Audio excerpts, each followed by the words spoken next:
With those chairs, one Christmas, my parents are really cruel, so they bought me a cheap Argos swivel chair because they thought I'd study more if I had a chair. So I brought it outside and started rolling around on the tarmac. Neve, what age were you? Jeez, maybe 14. But it was fighting back against the unfunness of the chair, was to use it in a fun way. But, the neighbours will see, so you had to stop. 14. The same age as an Ava pilot. But I guess you had your swivel chair.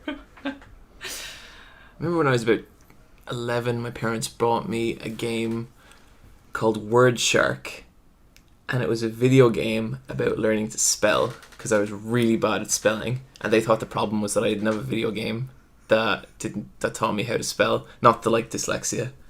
And so I was like, oh, cool. They're like, we're getting a video game. And I was like, awesome. And it was like the most weird, rudimentary kind of, like, all the game was set against like a blue background and just these circles with teeth with words on them. And you had to type in. It was fucking weird and I hated it. And I don't think there's ever been so much pain or strife in that household as the day they bought me that game. Did you have to sit at a certain, you have to do an hour of your word game? Yes. Play your game, John. I remember for 1 year in primary school, my after school extracurricular lessons weren't like drama or anything like that, but it was typing lessons. Mavis Beacon? What? Mavis Beacon? No. Mavis Beacon typing? No. She was a lady who... Sorry, Brian, you go on. It wasn't Mavis. This was, you go into an old building and they have typewriters and you put on headphones and you type words. So it wasn't a computer typing course? It was a... No, this is Cork in the 90s. It was typewriters.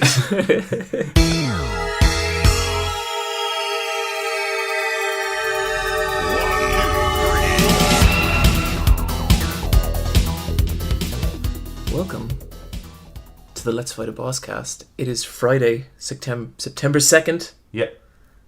I'm sitting here with the Boss Rush, the mechanical man who has no feelings, Neve. Hey. That's so good. And also, Empress of Tomorrow, Brian. That's right. And with you always, I am your host, John. So, guys, I watched Indie Game the Movie 2, the sequel to Indie Game the Movie, and I was really pumped about it because Indie Game the Movie is one of my favourite documentaries. I fucking love it. It's a beloved film. A beloved film. And I was really pumped to watch this, and about half an hour in, I was still super pumped. I messaged you guys about it. I was like, this is going to be awesome. I watched it straight after. And that film, is a really solid 40 minutes.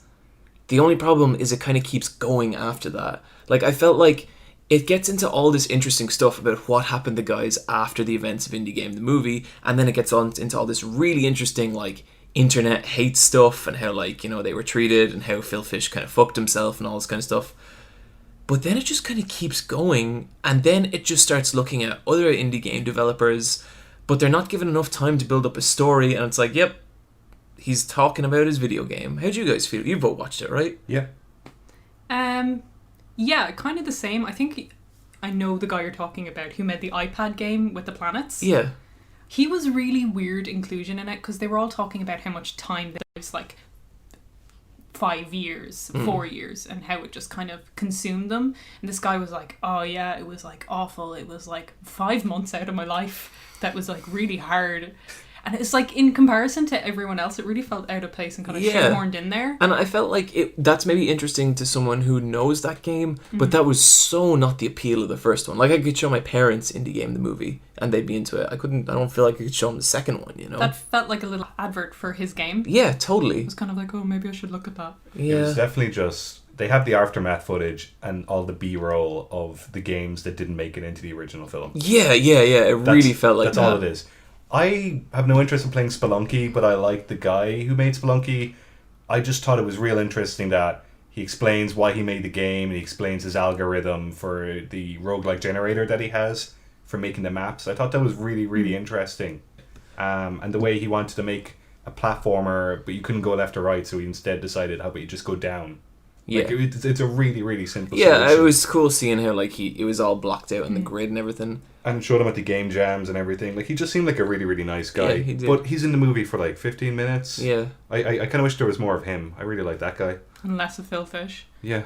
I really liked, because my main experience of Phil Fish had been the first movie, and I was really interested to see why people hate him so much.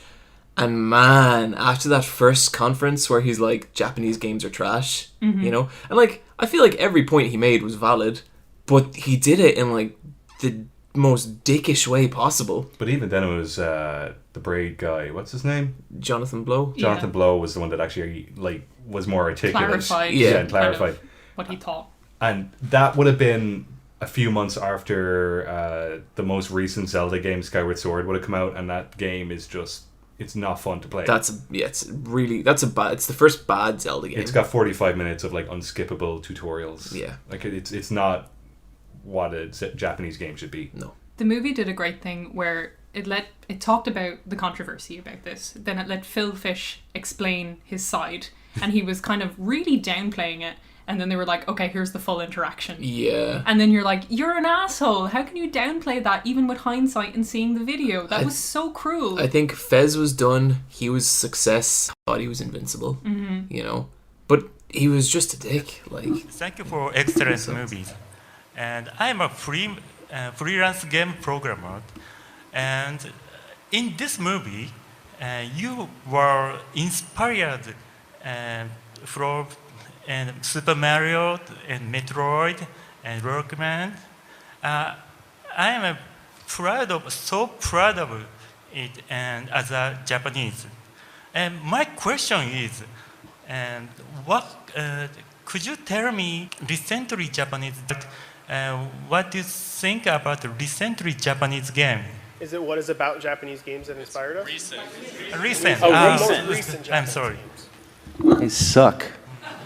I'm sorry. Like, you guys need to get with the times and make better interfaces and like update your technology. We're totally kicking your ass. Back then, you guys were the king of the world, but your time has passed. I'm so sorry. Did you look at his face? Look at what you did, Phil. but yeah, I was not as hot on that film as I thought it was going to be. Nah. It's still decent, but I don't really know why you'd watch it, especially if you've kind of seen the first one already. It felt like DVD extras rather than an actual documentary. That's absolutely how it felt. I also watched Star Trek 3. I don't remember the subtitle. Star Trek Beyond. Star Trek Beyond. Picture the most average Hollywood sequel you possibly could, and that is exactly what that film is. Like, it's possibly the most film I've ever seen. It's nothing. Is it a good summer blockbuster in that it ticks boxes? It ticks boxes, but it doesn't add anything. Like, the summer blockbusters that I've seen this year were shit. Yeah. Like, just not good. I think Not other, memorable. I think other people like this movie. I can't imagine why. Like, it's just, you're watching it and you're like, okay, this is gonna happen, and now this will happen. And like, I don't like to try and predict movies. I think that's a real good way to like kill a movie when you're watching it. But it was just so, it's like any life or energy was just not in it. Maybe there's a bunch of stuff in there for like Star Trek fans. I don't know, but I don't know Star Trek too well. The think new people- girl was cool. Jayla, yeah. That's Yeah, kind of she I wanted to see was it for that. she was really cool, but even then, the most I could say about her is her design's pretty cool. Like, she's fine. There is the most cringe-inducing use of licensed music I have ever seen. Did they do Beastie Boys again? Yes, Oh, yeah. at one point they need to sabotage something.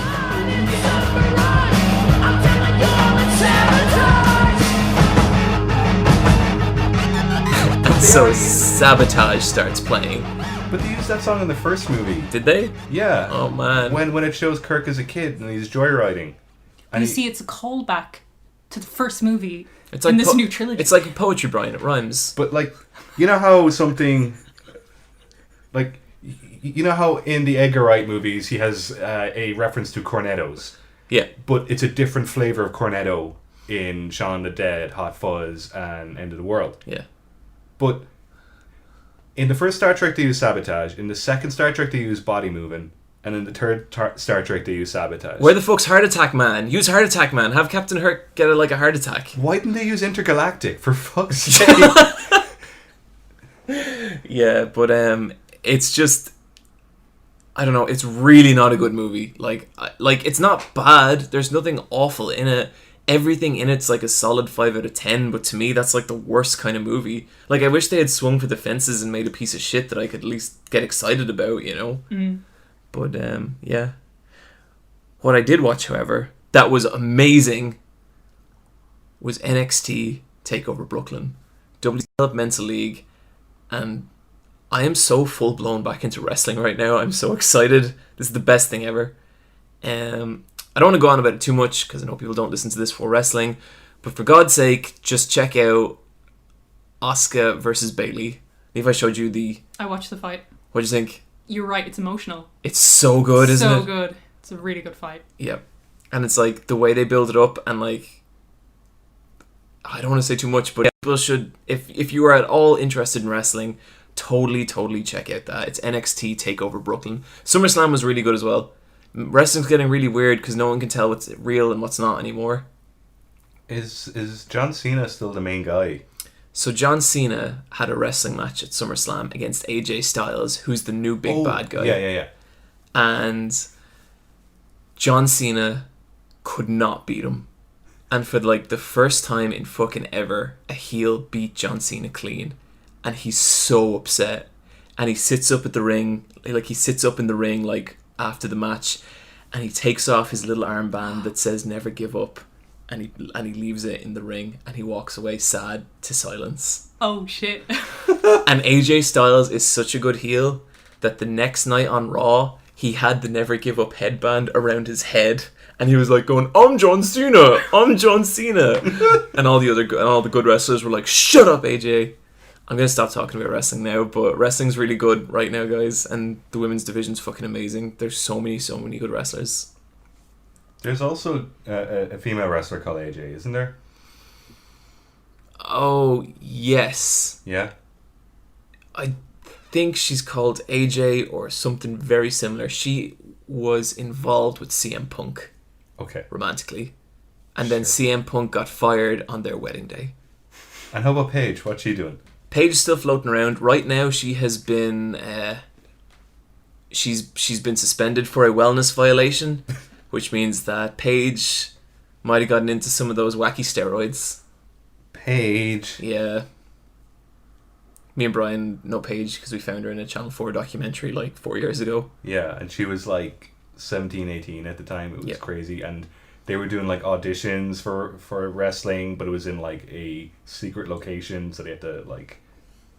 They filmed them going there, but then they had to stop filming and then start filming again. Yep. It was top secret. There's a lot of secrecy with wrestling.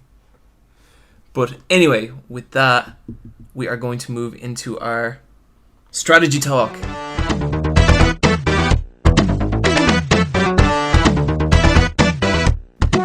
Neve, tell us about Deus Ex: Mankind Divided.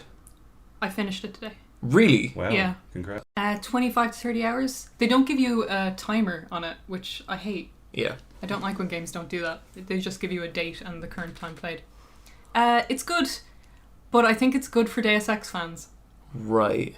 If you haven't played Human Revolution, I find it hard to recommend because it has a very slow start. You start off and you have an option to watch a 12-minute video where it kind of summarizes everything, and that seems slow. Then you go into kind of a tutorial mission where you have all your powers, and then those powers are stripped from you in a kind of Metroid-esque way. Yeah, that sounds like Metroid. Yep. Which they justify with the story really well enough. Like, it was fine. I was fine with it, but there was no kind of defining moment that pushed you at the start to kind of go through the game. So it's kind of a little, how do I get into this? I didn't know why Adam was motivated. Like, where the last game there was a motivation behind it. Do you think they were just like, look, you get it?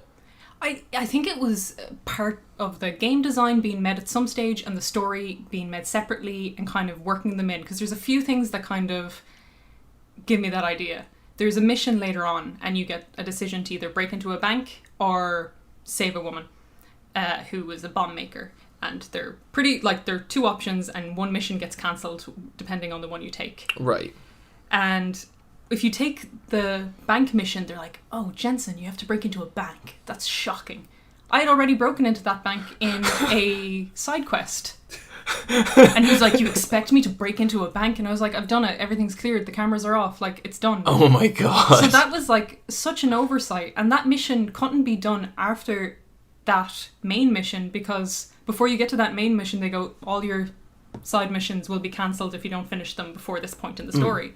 So that just seems like a bit of an accident of writing versus the gameplay kind of thing. Bad planning. Yeah, bad planning. So there's little stuff like that kind of make it hard to get into. But if you give yourself over to the game and give yourself over to the story, there's so much fun. Because like, the gameplay is so good. It's like French Metal Gear. I'm playing it like all stealth, so I'm doing hacking and stealth mechanics. I've tried not to kill anyone. I've accidentally killed a few things on them by accident. But it's so fun gameplay wise.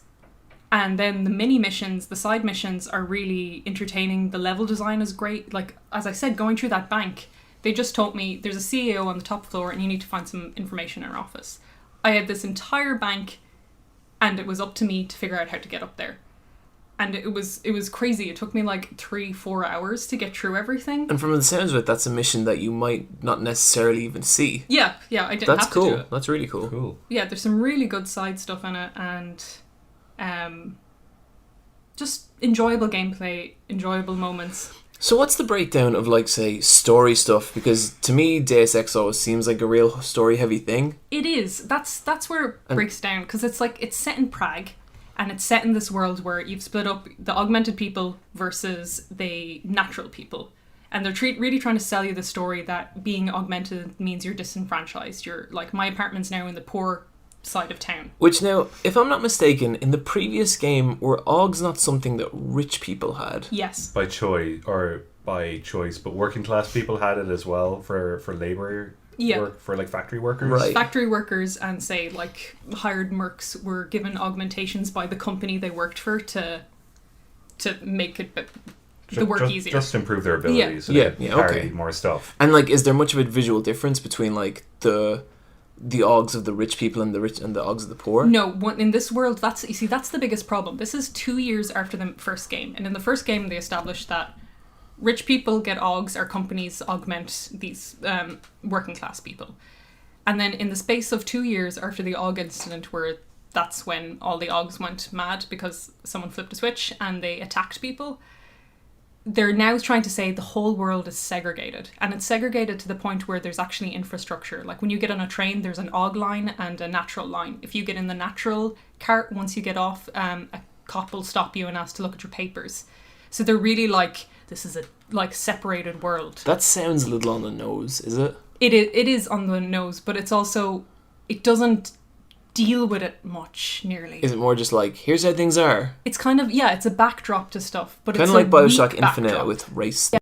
It's never really discussed. It's just glossed over. I was actually just thinking about the Matthew Matosis video of that today. That was so good. If they're using some place like Prague is what I consider kind of like a bridge between kind of the rich part of Europe and Eastern Europe, for sure. Mm-hmm. So that, like, the whole idea of, like, Papers, Please would definitely be associated with somewhere like Prague, because it's right on the edge of kind of two different classes of people, I guess. And Prague is a great city for that reason as well, and just architecturally. Oh yeah, in terms of architecture, yeah. It's a really pretty looking game, and there's no load times. You go on a load between, like, massive areas, and then you can go in and out of shops, like down sewers, like no load times whatsoever that are discernible. It's crazy. How is the upgrade system? Good. I got through, I'd say, 70% of the game before I ever tried out a new power that's really? in this game. Shit, wow. Because I didn't need them. All the new powers are kind of more tailored to if you're going down a route where you want to kill people. Yeah. So I picked this taser power because that's the non-lethal one. So I was more interested in boosting all my hacking stuff, which are old powers. So I never really got into that side of thing. Yeah. I think I might play a murder run just to kind of get the use out of that stuff. That's interesting because I played through most of Hyper Light Drifter in the last week, and one thing I found about that is like every time I got a new power, it changed how I played the game, and it was really, really cool. And like by the end, I didn't have any upgrades or anything like that, but I was taking so much less damage just because I had upgraded the abilities, and they just allow me to do so much more. This does have that, like, I upgraded my jump, so now I could reach higher vents, which opened up a whole another world of exploration for me and how to get into things. That kind of stuff. I upgraded my strength so I could move boxes out of the way, but then again, it's out of the way to get to other vents. Right, okay. You know? The level design is fun for that kind of stuff, like just navigating around the world, whatever way you want. And the game seems to really push you in a non-lethal, try and sneak as much as possible. It's like, it's really two minds because the story is its weakest aspect, but it's a story-driven game. Right. You know? Yeah. How are the characters? Like, are they fun? I can't tell you anything about them. Like, are they there? Like, Jensen That sounds is bad. the main character. There's a whole pile of characters in it, but I don't know who I would call the second main character. Like, they're all Jensen's boss and work colleagues that he seems to be like, okay, you exist around me and I'm nice to you because I chose to play Jensen as a nice person. Yeah. But I think you couldn't play him as any other way because it doesn't seem right. Yeah. So there isn't really another character in it. Like, even the guy who puts in your augmentations, you see him twice, and he's like really, like, they're all really well designed and really well modeled, but he isn't a character. I don't have an emotional attachment to anything. That sounds like a real problem to me. Yeah, this is it. So you kind of, if you give yourself over to Jensen being kind of a cold guy who is doing a job and doesn't have many friends or doesn't have really a social life, then you can get a lot out of it. You know, when you really have to kind of role play it in that way. Yeah. But if you want to go in with a story with engaging characters and an engaging kind of overall I feel like tone, it's not there. Games have been kind of doing this half step recently where the character isn't a blank slate. Like, the character isn't like Link from Legend of Zelda, but it's not a fully fleshed out character either. I don't know if you could say that about Adam because he's so augmented that is that just him? Like, he does little things where he'll have a little smile every now and then, or he'll say something where you kind of get, oh, this is just his personality. Like, the whole cereal thing is weird. There's a cutscene of him eating cereal and finding a little toy inside it. And that's probably the most little thing you get of his character, but it's endearing enough that you care about him. Yeah. There's a moment where he kind of gets knocked out, and I was like, oh no, Jensen. So it's kind of like, it's not playing as this nearly blank slate character, it's kind of playing as a character who is just kind of maybe autistic. There's like, he's not very emotionally outputting. Right. And that's fine for him, and it's endearing in some ways. You see, like, I don't mind stuff like that at all, as long as they kind of nail it. Yeah. You know what I mean? Like, if you're going to have them like that, write them like that and have it obvious. But it nearly sounds to me like you're saying there's nearly a lot of grey around that. I think you have to work as a player to kind of accept Jensen for who he is and the Deus Ex world for what it is and get the most out of it. Because the story works against the great gameplay. Right. I think that's fair. Yeah. Yeah. But I played it like non-stop. I really enjoyed the gameplay. Well, that's cool. From one dystopian nightmare to another, Brian, tell us about Project Diva X. Yeah, I played the demo for Project Diva X just before I came over here. And this is the first Hatsune Miku rhythm game for the PS4, I think. And from what I've read about it, is that it doesn't have a huge song library, but it has a lot of like customizable details. And so it's a rhythm game where you play as Hatsune Miku from Vocaloid. She's the most popular Vocaloid singer. Recently had an ad advertising shampoo for her virtual hair. Yeah, she's friends with Scarlett Johansson. And it's a pretty good demo. Like, it's got 3 hit Miku songs. I played it with my girlfriend who knows all about Hatsune Miku. And it's real weird because it's got the easy option and it's got the normal option, but there's such a gap between what's easy and normal. Yeah. Like, easy, you're only using like 2 buttons, but then on normal you're using like 5 or 6 buttons, and there's about three times the amount of prompts. Wow. But it does a cool thing where you're like 2 minutes into the song and you'll notice that some of the targets you have to hit are glowing white. And if you hit all of them, you get like a technical bonus where it kind of goes into a different remix of the song, Well, that's and you deadly. can win a costume. That's pretty cool. That's really cool. And you can win the costume, but you still have to pass the level to actually receive the costume. Yeah. So how does this look? Is this her on stage and these things are flying up and it's the rhythm game you're matching? Yeah, pretty much. Okay. And like it's Miku in 60 frames per second in 1080p, and you want to watch that instead because it's her performing.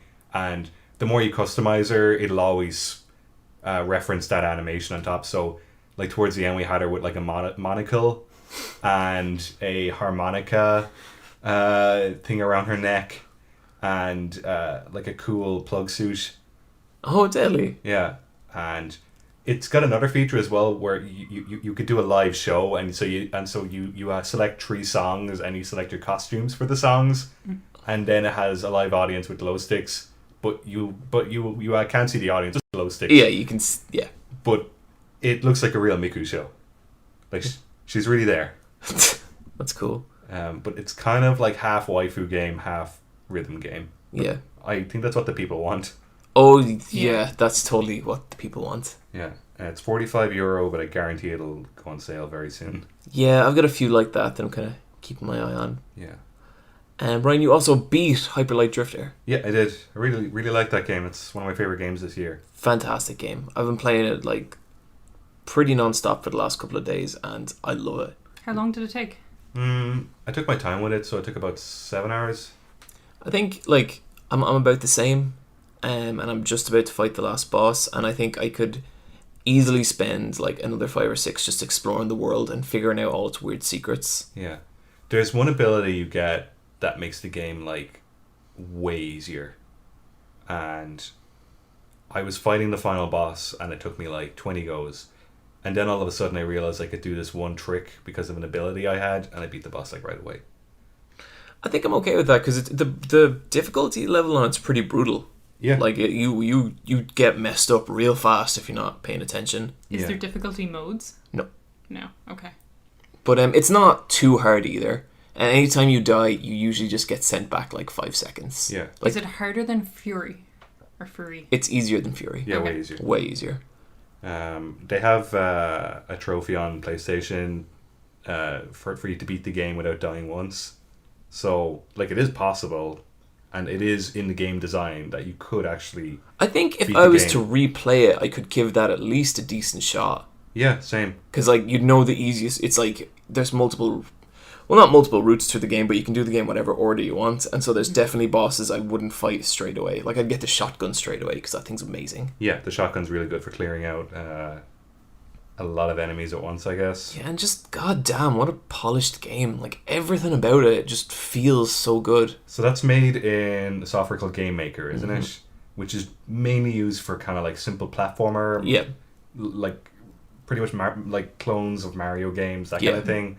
So it's really interesting to see a isometric top-down, like, and it's got visual design in every possible aspect. Oh man, there's just all these like dead Avas all over the place, and you never really find out what the deal with them is. No. But just these giant robot carcasses just everywhere, and they look incredible. And it kind of tricks you into thinking that there's way more layers of backgrounds going on. But it doesn't parallax scroll them at all. But No. your mind kind of thinks they are. Yeah, But it's a really, really simple looking game. It's just they picked all the right shapes and colors and put them in the right place. yeah, and like I think this was a game that it didn't have any stretch goals on Kickstarter. I think the stretch goals were like, we're gonna hire more people and like, you know, test it better. And it feels like that. Like it's a great game. Yeah, it's not a silly game. No, it doesn't fuck around, and it does not waste your time. Yeah. Did either of you back this? Yeah, I backed this. I backed it. Yeah. And I'm proud to have backed this game. Out of all the games you backed, is this Yep, Your absolutely. favourite? Yeah, number one. I'm trying to think what else I backed and came out. I would say not only is this like my favorite, this is probably the only thing I've backed that's come out that hasn't been a raging shit show. Yeah. It Fair is. enough. It is the opposite of Mighty Number 9 Yeah, totally. in every possible way. I'm really looking forward to seeing where this comes in our Game of the Year discussions. And I highly recommend afterwards to go on YouTube and watch all the lore explanation videos. They're real good.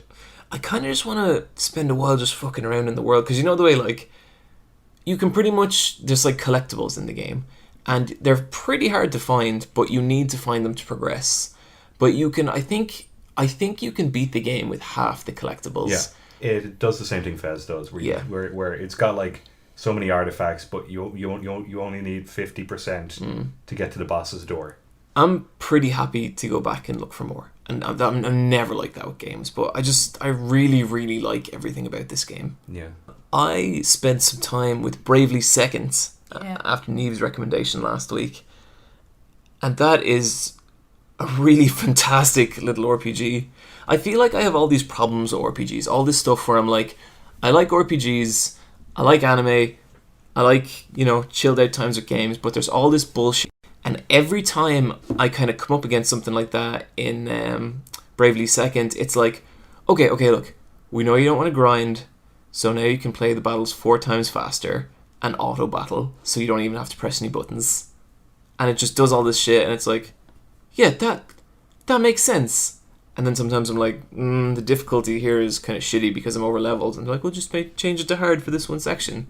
And like, it's fucking cool. Like, there's just, they really, really thought about everything that sucks about JRPGs and are doing their best to kind of combat it. It's not wasting your time. Not at all. Like, it's probably the first JRPG ever, that doesn't. Yeah, because that is definitely a big problem with JRPGs, that there's going to be, that in an 80-hour JRPG, about 20 to 30 of that is just you listening to podcasts while you grind. Yeah. Yeah. Well, like, there's RPGs I really, really like Skies of Arcadia and Xenoblade. Yeah. And I really like them.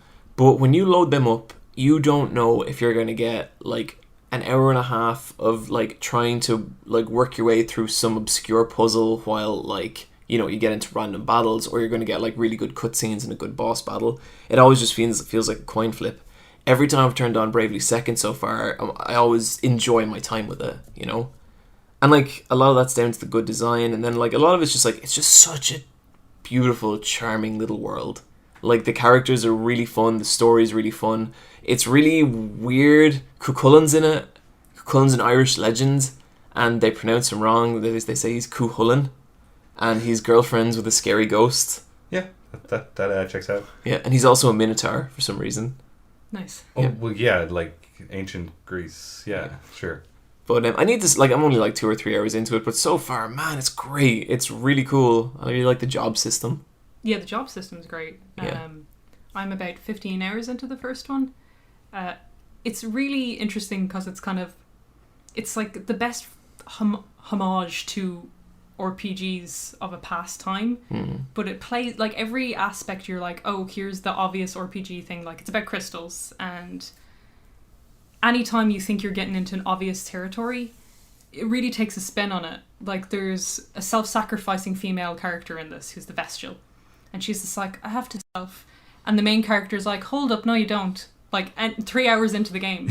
And, like, I mean, you go through all of Final Fantasy X before you get to the hold up, no you don't point. So it was just interesting to see these characters being really fleshed out to this extent really early on in the game. I'm really, really surprised to see, like, how much character stuff you get, because it's a lot. Because I remember playing the demo for Bravely Default for the 3DS, and there was no character stuff. It was all gameplay stuff, and that really is, like, 50% of this game. Like, how's the voice acting in the first one? Brilliant. The voice So acting in the good. second one's so good. Does the game have good kind of set pieces? Gorgeous. Yes. Everything is Yeah. beautiful. Yeah, in it. absolutely. Yeah. But Like- that you might show up to a town and there's a problem in the town and Yeah.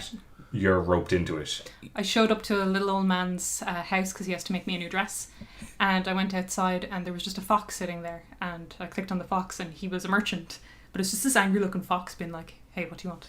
And it's just like this beautiful, like, creature design and character design that even the stuff that isn't important is really touched with this loving care. Like, Yeah.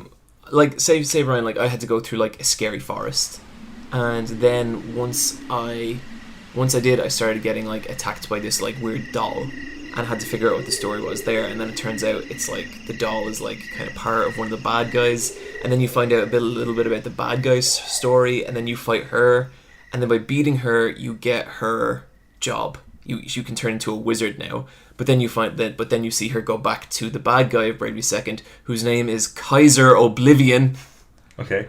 And it all just, like, the story, gameplay, and progression all tied together in this really satisfying way. And I was only playing for like an hour, you know, so like, it's really nice. It's really, really fun. Nice. When it breaks into a random battle, you kind of get a background painting, and the background painting is lit depending on the day because it has a day-night cycle as well. And the backgrounds are just gorgeous for every, like, once it breaks into a battle, I'm never like, I'm like, wow, that looks so good in every location. Is there a bestiary in the first one? I don't think so. Maybe there is. I haven't looked. So in the second one, there's like, every time you beat an enemy, first of all, you get like this really beautiful little hand-drawn painting of them in your like bestiary. And then if you beat them again, you get a fact about them. And then another little fact and another little fact. And they're not gameplay stuff. They're just lore stuff about enemies. That's so, cool. Like, I was in a field and I fought this little apple guy. He was like this little... I don't know how to describe it. He's like a chopped up apple made to look like a human. And he's pretty cute. But after killing a few of them, there's this whole backstory about how there was this like apple mage, and he made a bunch of these guys to guard his like tower in the forest. But eventually he died, and so now they're all just kind of wandering through that forest. And like, nothing to do with anything else, but just a really lovely piece of world. You were saying last time, Neve, about how like it is a really good game for world building. Yeah, it's incredible. Like and like they have that same thing for every weapon in the game. Every weapon in the game has like this little backstory. And That's amazing. It's deadly. That isn't in the first game, so it's even nice that they pushed it even further, because I'm so impressed with the first one. Yeah, cannot wait to spend more time with it. I'm really happy for you guys. Yeah. Especially because JRPGs can be so cruel sometimes. Yeah, it's been a long time since I spent a JRPG that like got its teeth in me. Dragon Quest VIII for the PS2 was the last one, and I played that like last generation, not PlayStation 2. And that's a good game, but holy shit, it's so slow. It's so fucking slow. It's like the animations take ages, leveling up takes longer than I've ever seen anything level up. Oh, actually, if you finish Bravely Default and you want more JRPG, Dragon Quest IX for the 3DS is excellent. I saw that. I might pick that up. Really, really good. Totally different kind of game. Way more dependent on gameplay. But like, you know, it's got Akira Toriyama artwork and everything. It's good stuff. And with that, we are going to move into our quick time events.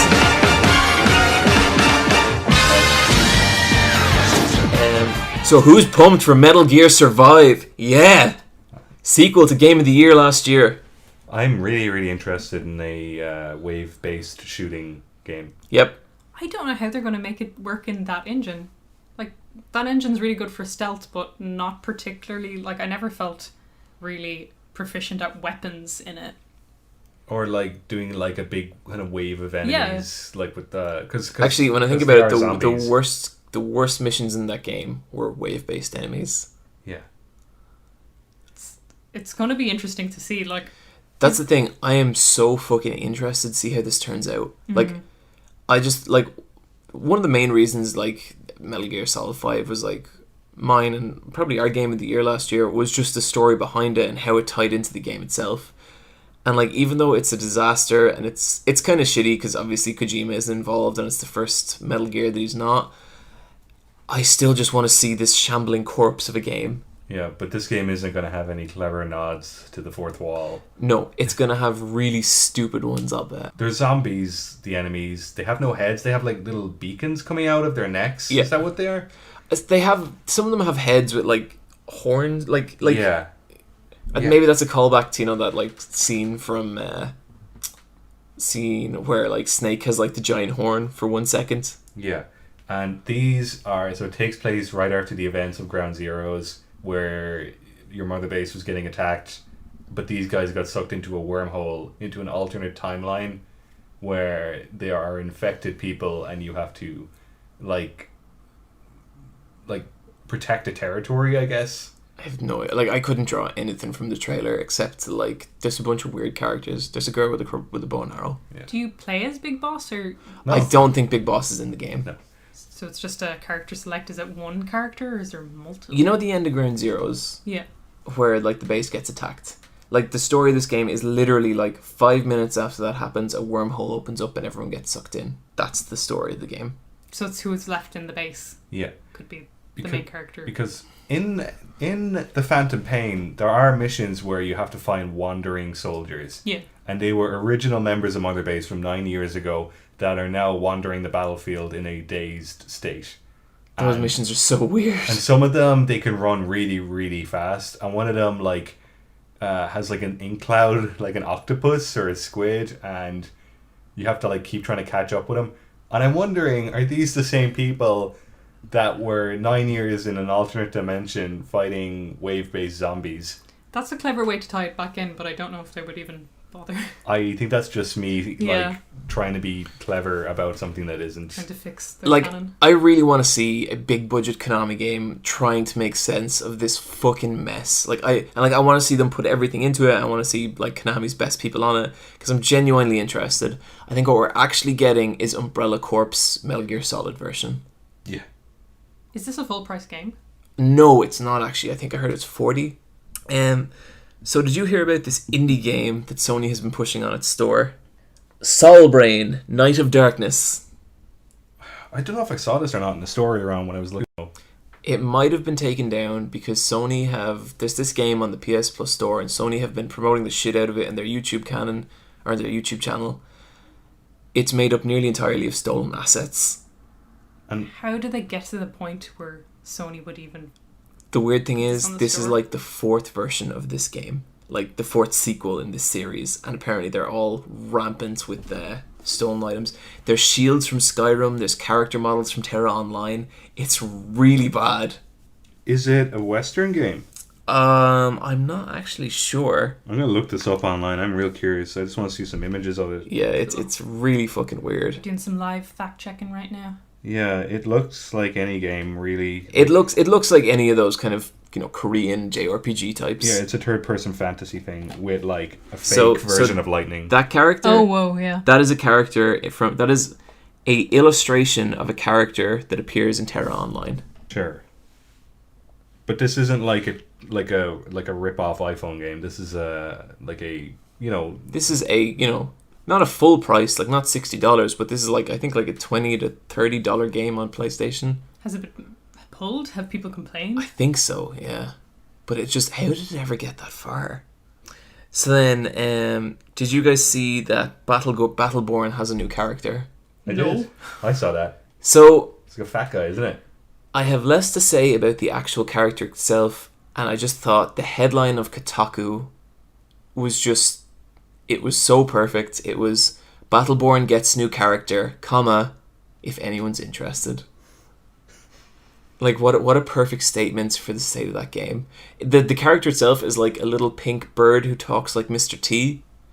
It's kind of like a lot of the stuff from Battleborn. It's like, wow, you're really trying hard. Yeah.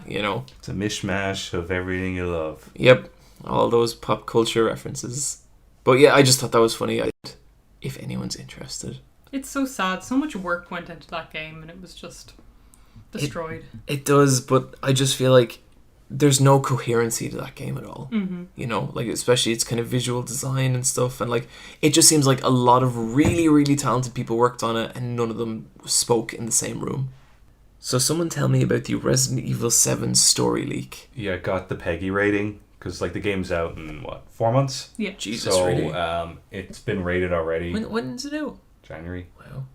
Wow. And so as part of the age rating, they have to give out some of the plot points And rationales for why they got a rating, like if it has cursing or violence. So they kind of give a little synopsis on the ratings board website. And people found it because that's what gamers do. Mm-hmm.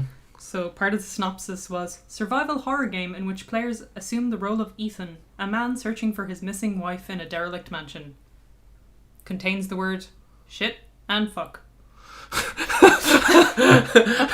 Shit, where's my wife? Fuck! Fuck. This is just Silent Hill 2 Yeah, it really sounded like Silent Hill 2. in the Resident Evil 1 mansion. Mm-hmm. Yeah, sure. I was disappointed. After playing the demo, and I think I was the only one who liked it. I haven't played it yet. Okay. I don't like it. You at all. hated it, didn't you, Ryan? I can't remember it. It just tells a lot of shite. I thought it was going down this kind of cult in the woods kind of thing. Yeah, like Texas Chainsaw Massacre. Yeah, something a bit Isn't, like that. That game you played Last Generation, Brian. Camera, not Last Generation. What, Outlast? Outlast 2 is what you're looking for. Well, there's the DLC for Outlast, Yeah. Whistleblower. You get your dick cut off in first person in that one. You do? Nice. Yep. But Outlast 2, which isn't out yet, is that exact thing. It's like first person horror in a like American cult setting. See, I think that's fascinating. So I was hoping that this is what it would be, that it was like a camera crew that got wound up in this cult. But no, it's Resident Evil. Do you think this is a zombie mansion? So Because I feel like with the kind of stuff they've said, like the messaging about this game, about how they want to take it in a new direction, they have a mansion again, right? It's a haunted house simulator again, yeah. But like, is it going to be like, because if there's zombies like there have been in every Resident Evil game, and I include 4 in that, like, then it's just another Resident Evil game, and it's exactly like it used to be. And I don't know enough about the game to say if that's good or bad, but I guess I'm wondering, maybe are they going to take it a different direction, especially like as in enemies, hopefully, because if they were going to go like at the end of the demo, it's a human that grabs you and pulls you back. Yeah. Is a Resident Evil without zombies? I think at this point you can just fucking make one. And if Yeah. it's shitty, then all you have to do is make another one with zombies and people lose their shit. I like the idea of a mansion cult. Like, from the third act of Kill List, Brian. Yeah, that'd be cool. That'd be really fucking cool. So, have you guys seen how Blizzard have been like teasing the character Sombra in Overwatch for ages? And have you seen the recent fan reaction? Real reality game? Blizzard are operating AR game, sorry. an ARG to find out the new character. But the thing is, it's kind of like the sort of ARG where there's like a really obscure puzzle, and then you solve that and go to another website where there's a timer, and then the timer reaches 0 and nothing happens, and eventually people crack it and it goes to another timer, and players are getting so pissed. And all the Steam reviews of Overwatch lately are like, you guys are really bad at ARGs, and people are just like, this sucks, stop it. It doesn't seem to be a true ARG where you could literally figure out the answer with hard work from the moment they brought it out. If Yeah, they it seems wanted like they're doing it in chunks. It's all gated, timed yeah. pieces, gated of a puzzle, and they're never anything meaty enough to keep people going. For the extent of what they have to find, like there's code in a like swoosh of Tracer's light in a video that they have to stop and like gather all this information for, and then it all just accumulates in a percentage counter Yeah. that they can't get past 5. So people are pretty annoyed, but everyone kind of noticed with Blizzard, they do monthly releases for all their cool stuff. So I'd say at the end of this month we're getting Bastion's level. Yeah. So maybe next month we'll get Sombra. Yeah, I'm surprised they haven't rolled out new characters sooner, Yeah. I guess they know they can take their time with it. It's weird because Sonic Team actually did a big ARG that no one talked about, because I don't think anyone cared, for Sonic Mania. Yeah. The release date. It was really stupid. It was like they released all these screenshots. Well, not screenshots, but like pieces of kind of promotional artwork. And within the artwork, there were like numbers. And if you put all the numbers together, you get a date. And that date was the day they had that now infamous like live stream.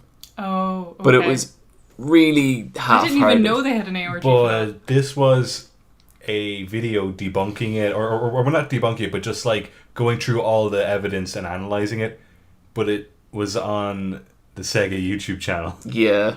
Oh, So Sega kind of had to crack their own ARG after the fact. that's Because sad. there wasn't a community interested in it. No. Have any of you guys been involved in an ARG before? I've read about The Binding of Isaac when they, like a few months ago, when Ed McMillan released like extra weapons and DLC for it.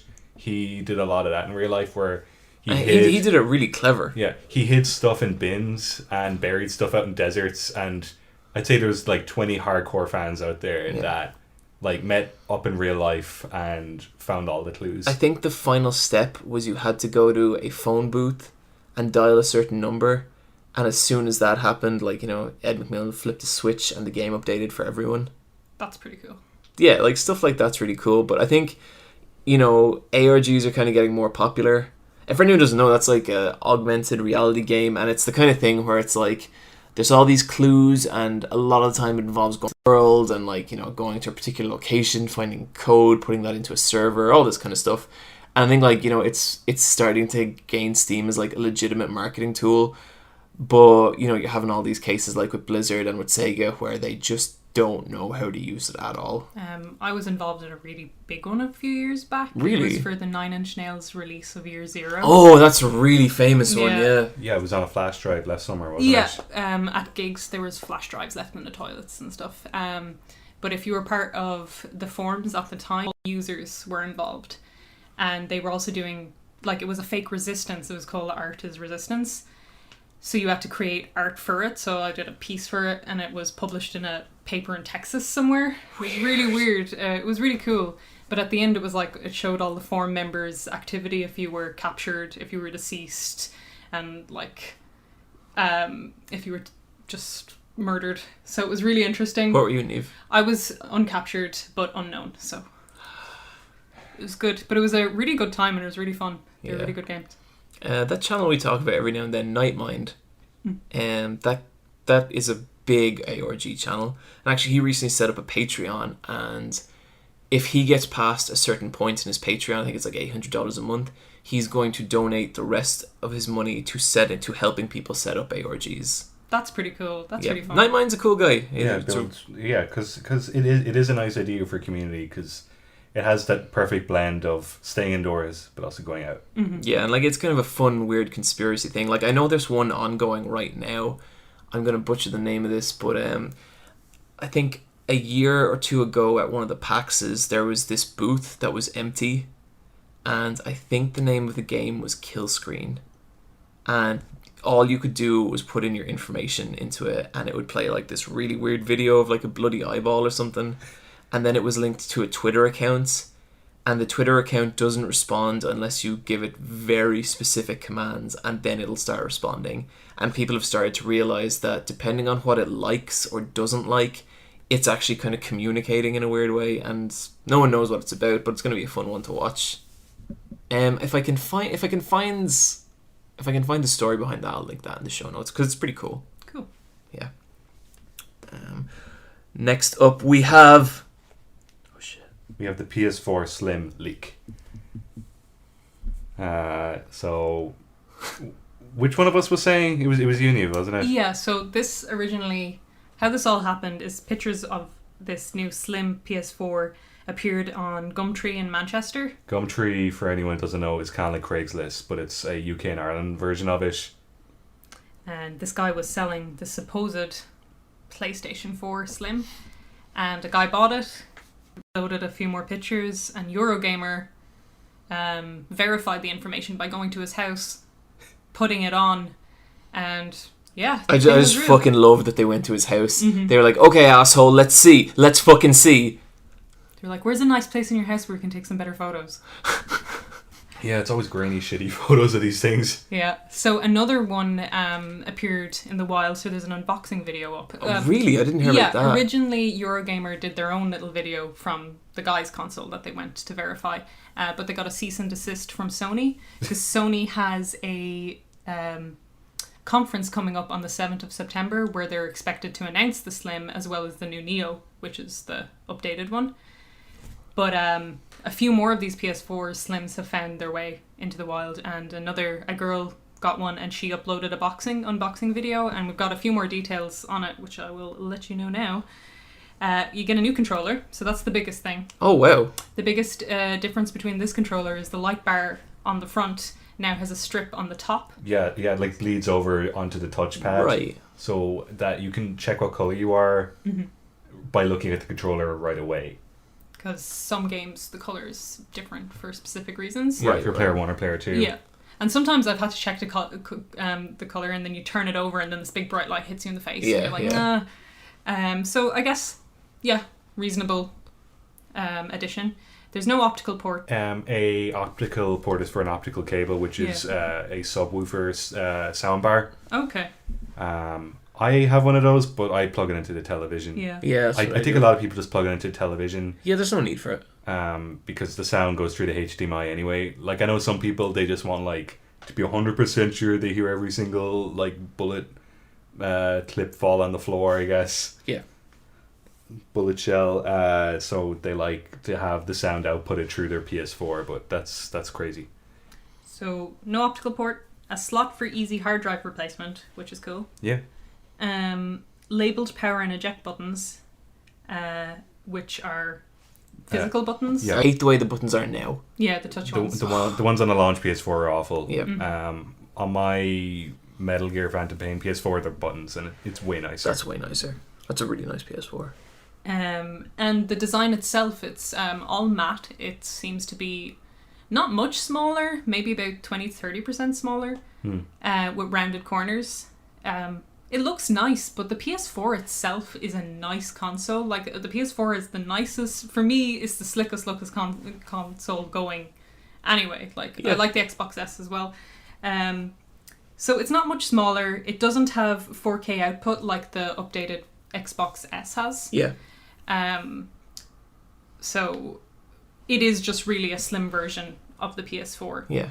And I think it's just to have it on. They usually do a slim version, and it's to have it on market when the Neo goes on sale as well. I mean, like, they've done so many of these kind of consoles over the years. Did they do one for the PS3? I don't think they did. Yeah, they did. They had a PS3 and then they had a Super Slim. They've done so many of these over the years. Like, they know what they're doing. They know exactly how much of this they're going to sell. Like, it might not be for me, but it's still going to sell. It's 3 years into a console's life cycle. They have to do a revised slim version. That's just how it is. Do you know, I probably will pick up a Scorpio when they do one. Yeah. Or, wait, not a Neo. Scorpio, a Neo. Yeah. You may as well, because like at 'Cause that point you've got a PS4 with no warranty, and you may as well just flip it. Yeah, I got my PS4 second hand. Like, friend working at GameStop was like, I can get you a cheap one, which is awesome.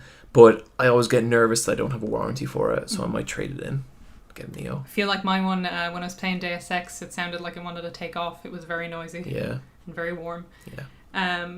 So the Neo will be probably announced on the 7th of September. I wonder if they'll keep the original look of the PlayStation 4, or is that gone now? And that would be a strange one, I think, to have a PS4 Slim and then revert to the original look for the new, more powerful model. Like, even a different paint job or something, you know? It'll be interesting to see what it'll look like, Yeah. and if it'll match more the Slim version with the more matte look, because the PS4 has a matte / sheen. The way the buttons are done on the Slim, they're kind of graved in. They're kind of like sticking out as well. So they're kind of like, I guess the way I kind of describe them is they kind of look very organic. Yeah. As part of the texture on top of the piece of equipment. So I'd say it might have that kind of finish to it, as where they don't really kind of look like buttons, but they just kind of look like body parts. Yeah. And did you guys see that Nintendo are after announcing that there's a Nintendo Direct on Thursday? Yeah, for the 3DS. For 3DS. So no NX news. No NX yet. Yeah. It's like they keep going on about not wanting to cause confusion, and we're getting closer and closer to D-Day for the NX, and no one knows what it is, what it looks like. Do you remember last year when they're like, we're not going to talk about the NX until 2016? We are 3/4 of the way through 2016. Yeah. But anyway. This is for release dates for the new Yokai Watch game. Yep, totally. Bit more info on Pokemon, Sun and Moon, and some other stuff. Some of those new Pokemon look like trash. I don't care who I offend. They look like fucking dog shit. I really like the new Meowth. I don't like him. It's just a fucking Meowth with its tail turned the other way. What's wrong with everyone? He's a little bit sassier. Meowth already has He's got so much sass, Neve. Yeah. So much. But he's a little sassier. And it's like, oh, look, it's a Vulpix and it's blue. Awesome. And it's like, what the fuck? Like, most of these Pokemon I could fucking make in Photoshop with just the use of the hue saturation. Yeah, but now you get to have them in the game. Yeah, like some of them designs. That Raichu, that looks like shit. And I got fucking shit. I lost like a bunch of followers when I gave about this on Twitter. Like, that Raichu looks like dog shit. I'm sorry, everyone. I am sorry to be the harbinger of reality. It looks terrible. Look into its dead little eyes and tell me I'm wrong. What do you think of the new Executor The big tall one. Yeah, palm tree. I don't know. People like it. I don't understand. It's like a fucking. Hey, we took the tree Pokemon and we made it a tree, For a and it's a dragon.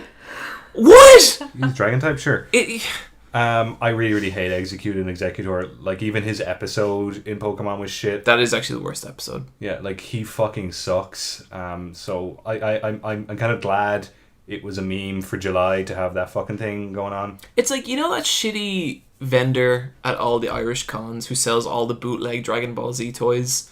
I feel like an executive walks by them selling Pokemon toys and was like, wait a minute, fucking Blue Sandshrew, everybody! And everyone's like really pumped over it. Okay, I will say the Sandshrew probably has the better redesign out of all of them because he looks like an igloo now. Yeah, that is cool, but Sandshrew has always been cool as shit. That is true. So, you know, you can't ruin a Sandshrew. I like You the can ruin a fucking Sandcastle. Raichu. Do you like the Sandcastle Pokemon? Yeah. I like the idea that other Pokemon walk on it and get eaten. Yeah. That's horrifying. But Are any of you going to get this game? Nah. I don't want to say. John's a maybe. I don't Strong know. maybe. I really didn't like X and Y. But every time a new Pokemon comes around, and I know it's because it's happened like 6 times in a row, I'm always like, nah man, not for John, not anymore. And then it's 2 weeks before release, and I'm like, let's just watch a compilation video of these new Pokemon. And then I'm like, oh, that one's wearing a judo uniform. Yeah, same. Yep. My girlfriend had to do an art commission of a bat Pokemon, and I was like, so like Golbat or something? And she was like, no, it's like kind of like a bat with like fluffy ears. And she showed me the Pokemon, and I'd never seen it in my life. Yeah, there's a bunch of them like that. And that's never happened to me before.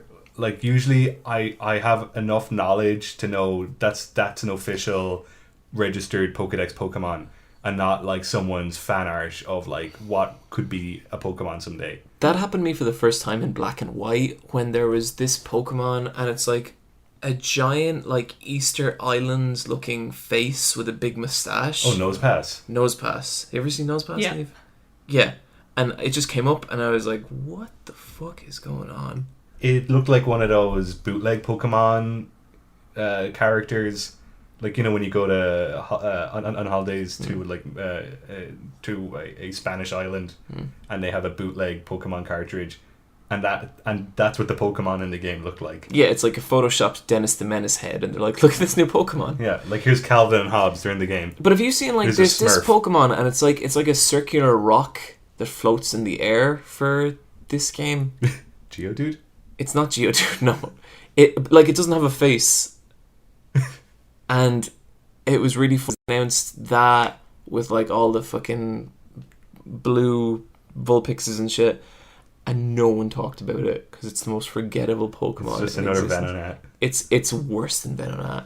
At least we can make fun of Venonat. Because the bat Pokemon my girlfriend showed me, I was like, that looks fucking class.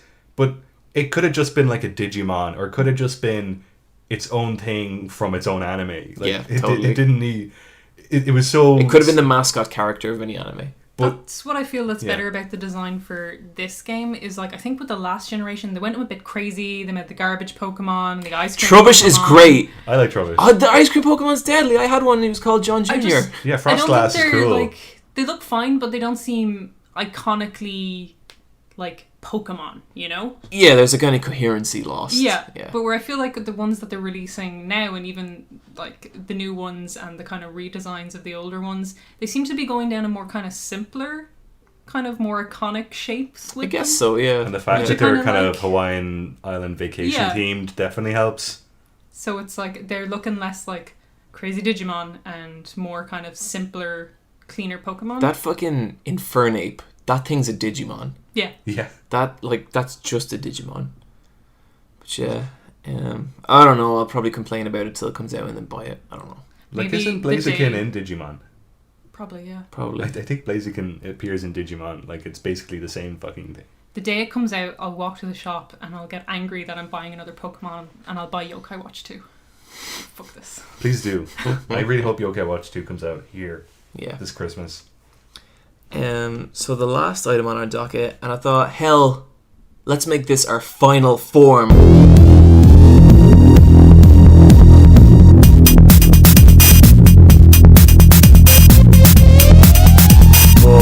If I remember our last podcast correctly, No Man's Sky had just come out and was being surprisingly well received. I know that might seem like a long time ago now, but do you remember that? Like, it was getting quite a lot of praise in its kind of first couple of days. Yeah, and I think when we were talking about it, we're like, I don't know why it's getting, like we kind of felt the haters were being a bit crazy with their hate. Yeah. I've now completely done a 180 on that. What a difference 2 weeks make, because this game has been lynched. Like so much of the support that was for it, so violently against it. And what's the name of the guy? Sean Murray? Sean Murray, yeah. He has become like like Peter Molyneux Jr. would Yeah. be a good way to describe him. A liar. And I'm not saying like that's what I think of him. I'm saying that's how the internet sees him. You know. There's so many videos of like just all the interviews of him giving all the facts, and then like Big X is going, not in the game, not in the game, not in the game. And like I could understand if a lot of them years ago, a lot of them were like 6 months ago. Yeah. You know? So what is your take on, was it hype or was it broken promises? I think it's both. Like I've said for years about this game that I don't think this game is going to be what people think. Like I've said it on this podcast 1,000 times. I didn't think, from the things they were saying, their production resources, from everything. I think you look at this game, you knew what it was, and you knew what it was because this shit happens over and over and over in the games industry. I've seen this 100 times. I've seen it with Black and White. I've seen it with Too Human. I've seen it like 1,000 times. And so, yes, I totally think Sean Murray deserves some of the blame. He overhyped it. He was I'm not going to say he lied because I don't know the specifics of it, but he was disingenuous with what he said was in the game. But I just don't get how professional game journalists looked at this game, looked at the resources, and were like, this is what this game is going to be. Like, I can understand people believing them because they're games journalists, but I do feel a lot of it lies in the fault of how this game was spoken about. And like, especially like people fucking jacking off over the number 7 quintillion planets or whatever. Like, break it down. Like, that's not hard. Like, right now, I could go to 3D Max and I could scale up a cube to the point that it is bigger than any game in existence and be like, look everyone, I've created the biggest game ever. But I haven't. It's just a cube scaled up. There's no context points. And that's what this fucking game did. And I've been saying it for months that that's what this game did. And now people are upset, you know? Yeah, it was like, it's interesting to see games journalists kind of backpedal a little and be like, oh, it's hype culture. It's like, you're the guys who came out of... You're the hype culture. Yeah, you came out of You're all these feeding it. showings being like, holy shit, No Man's Sky, the dream game. And there was never anything there to support that in the first place. So I feel like, yeah, it was hyped to the extreme. And I don't think the games media are really taking kind of... They should be taking ownage of that. But they're really ready to throw Sean Murray under the bus a little. Yeah, and like, I think plenty of blame goes to that guy. Oh, same. But like, I mean... But like, we've if you go back... we've all been through this shit enough times to know that, you know, it's not going to be it, you know? I think the easiest way to know this was never going to be the dream game that they were always selling it to be was that dream game doesn't exist. If someone could already make that game, it would be made. Like, you know... By a rich company. Yeah. That, like, not a team of 8 people. And it also says something for procedural generated games. So a lot of people are saying, the planets are all the same. I was like, yeah, that's what procedurally generated is. Yeah. They have a bunch of assets and they cycle through them. That's like, it. I saw people being like, you know, every planet's going to have like its own ecosystem and stuff. And it's like, I'm pretty computing power does not exist to do that. And it's like with Binding of Isaac. I'd never say with Binding of Isaac, every room is just totally different, man. It's like, I've seen a bunch of the same rooms, and there's like millions of rooms in Binding of Isaac. I've just played it a ton. But of course that was going to happen, you know? There'll be slight variations on things. What I will say is, like, we all saw the Reddit post where they kind of catalogued all the lies or all the expected content that was in the game. Yeah. There is one egregious lie for me that Sean Murray told, and it's especially egregious in the way he said it. So he was talking about skyboxes, and he was like, if you look up in the sky in a game, that's a skybox. That's a painted background that someone painted there. And he was kind of scoffing at this. He was like, our game doesn't have skyboxes, because our game has its own gravity. It's like it has not only its own gravity, it has its own physics. It's like the planets are rotating. So they have their an actual day-night cycle, not a day-night cycle that is a background pushed from day to night behind the thing and lighting change. He said, we're generating real lighting as it really changes from day to night.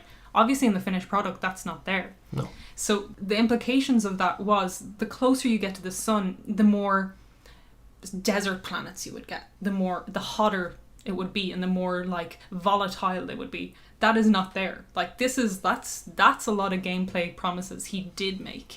Like a planet rotating on its own axis is not in the game. Yeah. There is skyboxes in the game.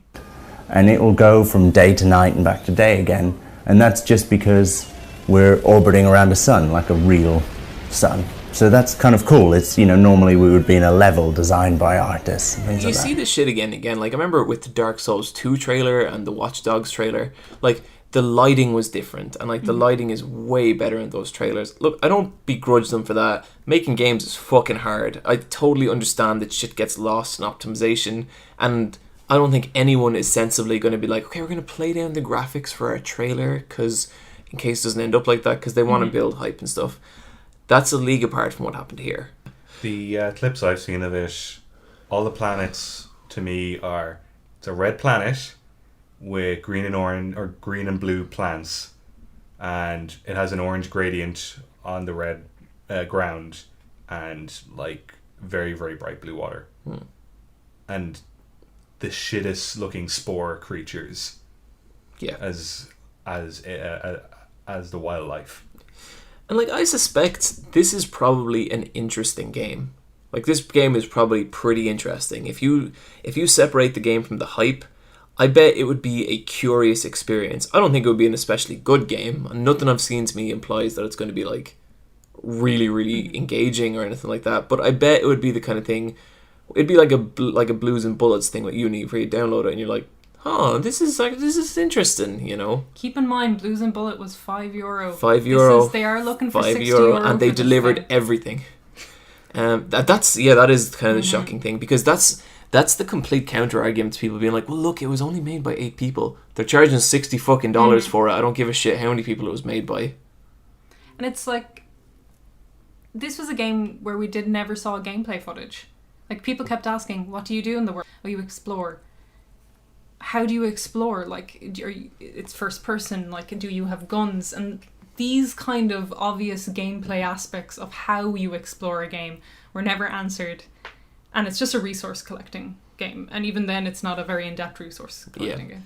It does sound like that maybe the concept of the game was most of the production cycle, the planetary thing, and they saw how far they could push that. And then once they did that, they kind of bolted on the gameplay.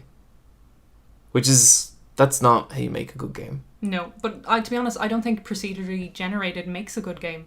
I think, like, maybe, okay, Binding of Isaac is kind of a different case, but when you're talking about exploration and world, I think procedurally generated works completely against the idea of world design. See, the funny thing is like, I've mentioned this game before, but like the space game FTL is procedurally generated, but what that has, like, it's procedurally generated each different run you do, and a run is designed to last an hour. Like, you can beat that game in an hour. It's just very difficult.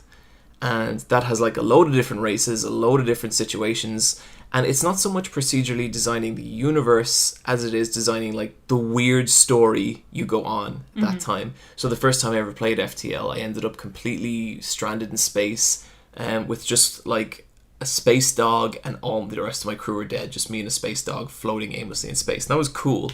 Shit like that can't happen in No Man's Sky, because like it's not... They're like, selection of tools is way too limited. Exactly, and it has to be because the scope of their game. It's like a board game with only a few pieces, and it's like a tiny. It's like a basic version of Mousetrap as opposed to like a really crazy version of Mousetrap. And they never want to mess you up too much, so there's limited resources that you need to fly off a planet. So those resources are always available on every planet you get. So there's never that moment of, oh man, I'm stuck. Because they can't do that, because what happens if your starting planet is the one that you're... Exactly. Oh, man, I'm stuck. Yeah, and then it's bad game design. So, like, they have to have a solution to that problem always. So there isn't a risk. Yeah. Yeah. Where do you see the blame here, Brian? A very like a fraction of it's on Sony's hype. Oh, So- I'd say more than a fraction. I think most of it goes to Sean Murray and Let's Players and journalists. Yeah. I see a lot of people being like, "Oh, don't be pissy at Hello Games." It's just like No. the guy was out there, No. like on talk shows, like The talk shows He's is on what Stephen really Colbert. pisses me off Yeah. because that's him directly communicating to people who do not know better. yeah, Like, you can't blame the average person for not knowing this shit. You can't blame them. They don't give a shit about games. They shouldn't have to, you know? but like he's straight up like is lying and things, and like it's not even he won't lie, he'll deflect a question. Yes. Like someone will be like, "Can you see like interact with other players?" And he's like, "Yeah." He'll never give to what extent. He'll never say. Then in he what then he way. says this thing like, you won't be able to know what you look like, but other players. That seemed like such a weird design decision to me that I was like, well, I didn't think it at the time, but looking back at that interview, I was like, it sounds like he just made that up. Do we ever get to see ourselves? No, you don't see yourself, so the only way for you to know what you look like is for somebody else to see you. Can you run into other people, other players on the game? Yes, but the chances of that are incredibly rare, just because of the size of what we're building. Wow.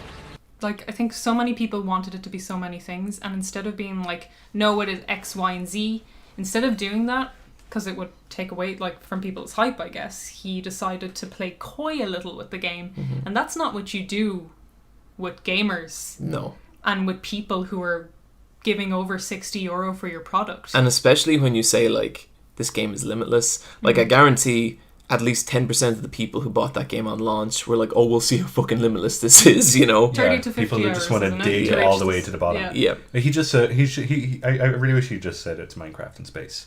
But it's not even. People would be happy if it was Minecraft in space. Some guy Yeah. decided, I'm going to dig down into the earth and see how far I can dig. Yeah, He set up a big, like, vlog event Yeah. for it, didn't he? Yeah, and it was just like, this is going to be cool. We're going to just see what this is like. And like 5 minutes in, he was like, oh, that's it. Mm-hmm. So it's like miles wide, inches deep kind of thing. Totally. It's really disappointing. It's interesting because I think at some point recently we talked about the possibility of this maybe being on our Game of the Year because it was such a significant thing. I don't really have too much interest in playing it, but from the sounds of it, this is going to be a candidate for biggest shit show of the year. Yeah. And that's not even making like a statement on the quality of the game because we don't know. We haven't played it. Yeah. I think it would have been better if he just compared it to games that were already out there. Because then people could have put their expectations in check. It just reminds me of all the Molyneux shit.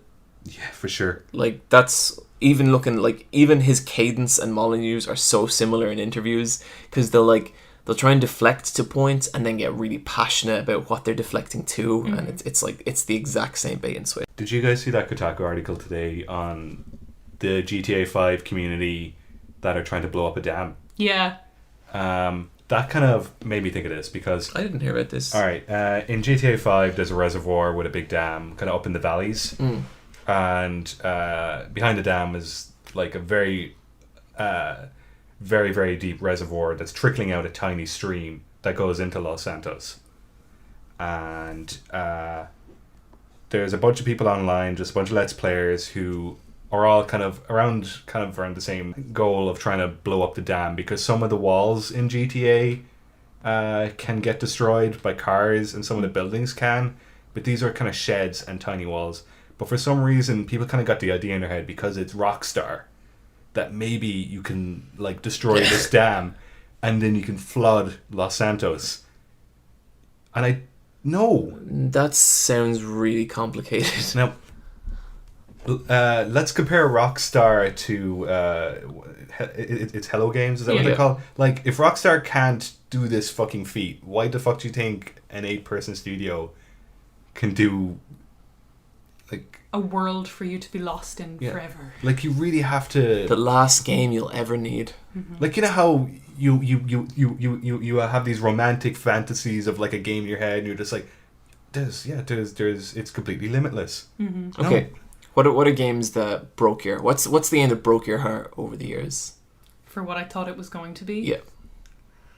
I've got one. Before Pokemon Red and Blue came out, a kid told me that you could get your Charmander and set a building on fire, and then the fire engine would show up, and a Blastoise would put out the fire, and they'd give out to you. And I thought, that's amazing. Why the fuck would that be in the game? And I was so disappointed because I was 9. For me, it was Black and White. I think I've said this before, but it was this Godsend by Peter Molyneux, and like he had all these fucking interviews, all these magical interviews about this game, and the whole thing is you had this like pet, like a bipedal lion who'd like walk around, and he'd even say things in the interviews like, I mean, the pets are even doing things that we never programmed them to do. I saw one staring at the sunset the other day, like, you know, I wanted that game to be good, and I wanted that game to be good, and I came out and I bought it and I played the shit out of it, and I loved it for years and years and years. And then when I was about 15, I broke, and I was like, that game was shit. It was a bad game, and I'm not pretending it was good anymore. I love that game, but I you never. You just haven't broke yet, interviews. Neve. You just give it a few more years. I never knew it was hyped. You'll snap. Yeah. What about you, Neve? You got anything? No, I don't think so. I'm very. Like, you always have your expectations in check. Yeah, all my expectations are low for everything, and then it's up to the piece of media to correct me. Yeah, that's very true. Like, has there ever been like a JRPG where you're like, this is it? I'm in love with all of them. And then I you was come really excited for 13, and You defended 13 well into its release. I really liked 13, and you're I a bought 13 13-2, apologist. and 13-2 is not only the worst Final Fantasy game I've ever played, but possibly the worst game I have ever played. Well, now, Neve, you haven't played Lightning Returns. I think that would be better. I hate that little Noel shit. I hate him so much. Oh, it's fucking Noel and like the tiny skinny Sarah, Lightning. yeah. Yeah. She's awful. Her design is so terrible. It's like, hey, you know the good character you like playing? Well, you're not playing her in this one. Her and Snow make me really uncomfortable. That is some fucking Lolita bullshit right there. Wait, no, Tekken 4. Okay. I was really disappointed with that. Tekken 4 was like the next gen Tekken for PS3 Yeah. Okay. and Xbox. People give Tekken 4 way harder a time than it deserves. That is a good game. It's not a bad game, but I think like they were like, you can break through stuff, and That, yeah, you know, I think the thing with Tekken 4, the gameplay stuff wasn't great. Mm-hmm. I fucking love how they presented the story of that game. Do you remember the cutscenes?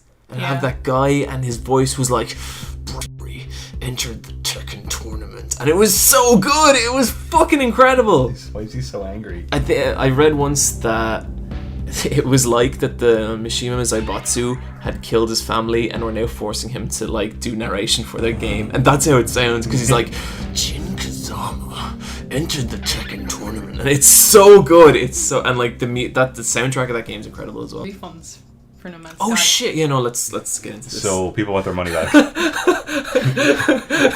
Like when I read the story of this, all I could think was like, if you want your refunds, then you must answer me these riddles 3.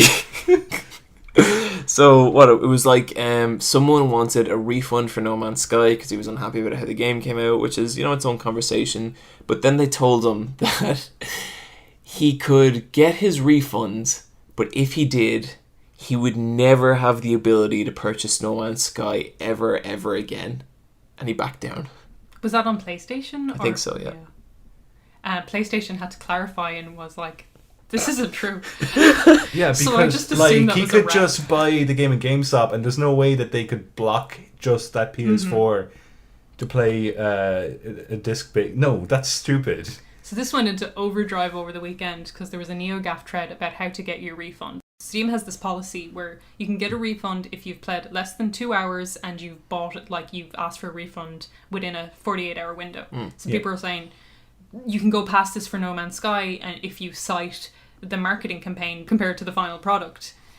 So a lot of people tried this, and a lot of people did get refunds. But I think the one specifically was a guy who clocked up 50 hours and managed to get a refund. I don't know who it was, but they claimed that if you play 50 hours of a game and you ask for a refund, you're a thief. I think that's a true statement, because 50 hours of a game suggests you like the game enough. At that point, you've edited and digested it. Yeah. Yeah, And then you want a free meal. You're a moron. Yeah. Like, that's like, you know, for all the shit we talked about them, like, they're fucking a game development studio. Like, you can't. It's got a 39% positive Jesus. on Steam now. like fucking it was 2 weeks ago that we did this podcast, and we're like, man, people are really into No Man's Sky. Like, it's so hard to believe now, but like, it's crazy. Like, and that is going to do it for our final form. And so we are going to move into our loot drop segment. Britney has a new album. Okay, I was gonna go It's ahead. Danny. beautiful. She's back. So it's on Spotify. Go check it out. Love Britney. It's Britney, bitch. It's Brittany Birch.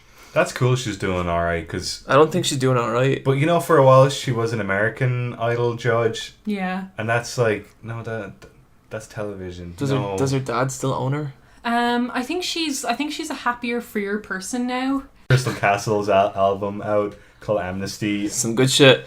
and it doesn't have Alice Glass anymore, but it has like It nearly does. Like, it's got a different girl on Yeah. vocals again. but she's screaming in all the right ways. Yeah, like I think Ethan, the producer, has like pretty much like copied over the same screechy tone.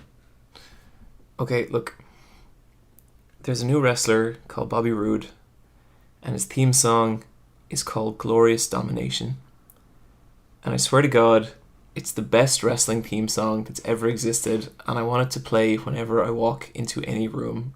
That's not going to happen, but I'm going to leave it in the show notes so people can just... Well, do you want us to use that song for the end Yeah, credits? we'll finish it out. Are you going to bait and switch me, Neve? No, I will. No, fuck it. Let's do it. Happy birthday, John. I played Aqua for Brian. Yeah. Okay. I'll end on the right... Okay. Neve's sound. She won't hurt you. Neve hurts me more than any of my friends. She's so mean. So my loot drop is going... Brian, you remember that story you were telling about the dam?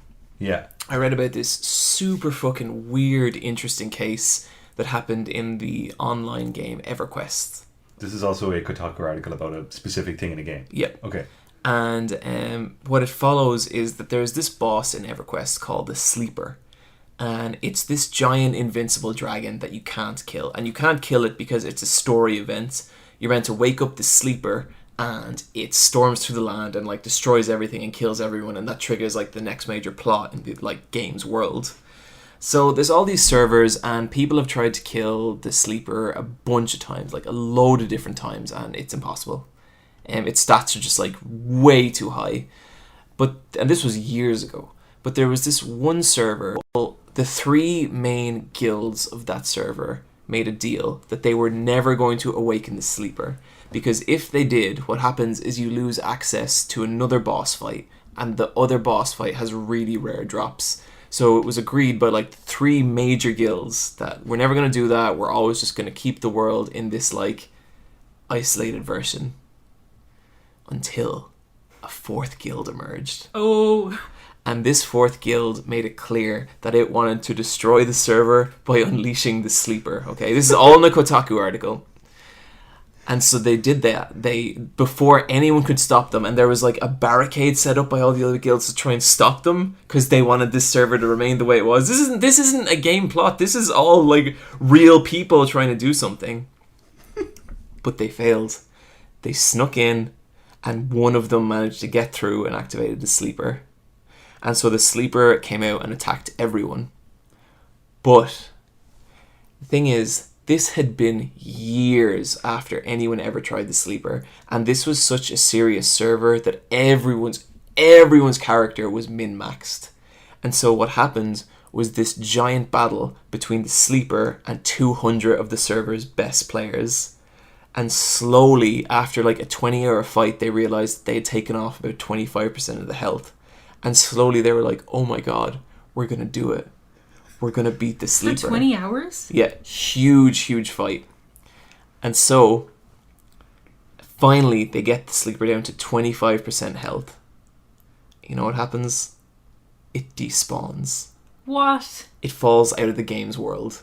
And no one can figure out what happened. No cutscene, no explanation, no nothing. And has the server been ruined now? Has the other boss disappeared? This is where things start to get weird. After some investigating, the order to despawn the Sleeper came not even from the EverQuest development team, but from one of the heads of Sony itself. What? I'm gonna leave the story there. I'll link to the article. Go check it out. EverQuest is so weird. EverQuest is so weird. Because, like, it's like Warcraft, but, like, really, really angry. Yeah. Like, they were fighting that. Like, what, Maybe I'm 40 maybe I'm hours? exaggerating that. It was a long fucking I can time, imagine though. it being that. Yeah, long. it just sounds like a long, disgusting battle. I spent like 5 hours fighting a dragon in Final Fantasy 12 once. It was awesome. I'm going to link a documentary. Well, it's a documentary series by Vice. I think it's called Badlands. It's from, like, the same kind of series as the Ellen Page one. Gaycation. Yeah. But this one has Michael K. Williams, who played Omar in The Wire. Oh, cool. And it's just him just doing drug culture. And I'll link a YouTube episode, but it's the one on Texas tea. And so this is another thing me and my girlfriend have been talking about the last 2 weeks, where we keep kind of joking about this drink, and then we found that there's a documentary on this drink, and it's got a bunch of different names. It's called Texas tea, it's called Lean, it's called Drank, it's called the Players Potion. Lean is a good name. It is a mixture of, I guess, grape soda and cough syrup. Jesus. And the cough syrup has codeine in it, which is an opiate. So it gives you a very mellow high. But this cough syrup costs like $1,000 now. And you have to get it from either Canada or Mexico. And people like Soulja Boy are on it. I think Lil Wayne was on it for a while. Justin Bieber takes this stuff. And like, it's not illegal, but it's a very grey line. And the way you drink it is, you could drink it with Sprite, and some guys will just like come in with like a 2-liter bottle of Sprite, and they'll just like pour it in, and it blends like a lava lamp, and they're like, check out that flow. And then they'll just drink that for like the whole evening, and you just watch it and you get chest pains. It's fucking disgusting. And it's like the sweetest thing ever. So like think of like Calpol, but it's like, it's so good, but it's so bad for you.